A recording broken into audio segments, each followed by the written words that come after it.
তোমরা এত বছরে নিশ্চয়ই বুঝেছো যে আমার ব্যক্তি লাইফ কখনোই খুব একটা আমি ফ্লাশ করতে চাই না, যে আমি কি করছি, কি করে বেড়াচ্ছি, কি করছি।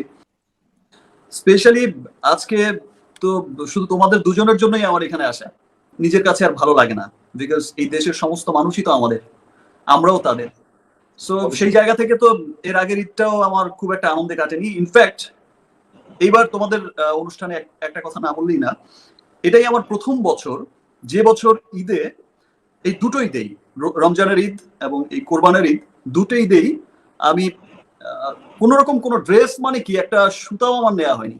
খুব খারাপ লাগতো যে আমার বাবা নাই, আমি বাইরে গেলে বাবা সবসময়কে ফোন করতো, বলতো যে কি করছো, কি না করছো, এই করছো, সেই করছো, যেটা হয় স্বাভাবিকভাবে। আর আমার বাইরে গেলে আমি মা বাবাকে বলতাম কি আনবো।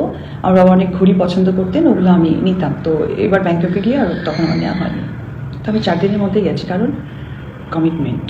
আমি মনে করি প্রত্যেকটা কাজের মধ্যে কমিটমেন্টটা সত্যি অনেক বেশি জরুরি। না, প্রথমে আমার আসসালামু আলাইকুম। যদি খাওয়ার সময় আসলে সালামটা ওরকম আমরা খুব একটা দিই না বা দেওয়া ঠিক না, কিন্তু তারপরেও আর হুট করে লাইফে ভাইয়া, যেটা হচ্ছে আমার একটা প্রোগ্রাম ছিল, ওখান থেকে আসলে বের হচ্ছিলাম। তো তারপর ভাইয়া ফোন করলো হুট করে, বললো যে আজকে আমরা হুটহাট একটা লাইভে চলে যাই, আমাদের অডিয়েন্সের সাথে একটু কানেক্টেড হয়ে নিই।